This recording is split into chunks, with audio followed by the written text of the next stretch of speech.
Quality के photo तुम्हाला तिथं बघायला मिळतील या संपूर्ण मंदिर परिसराचे. तरी कृपया सर्वांनी सहकार्य करा.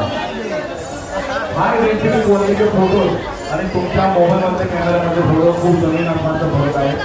कृपया मंडळाच्या सर्व कार्यकर्त्यांना विनंती आहे की नागरिकांना लवकर पुढे चालायला सांगा. दर्शन घ्यायला येताना नागरिकांनी भाविकांनी मंडळातर्फे मोफत चप्पल स्टँड आपल्याला उपलब्ध करून दिलेला आहे. त्या चप्पल स्टँडवर आपली पादत्राणे ठेवावी ही नम्र विनंती. मंडळाच्या कार्यकर्त्यांची कोणी हुंदड घालू नका. हुंदड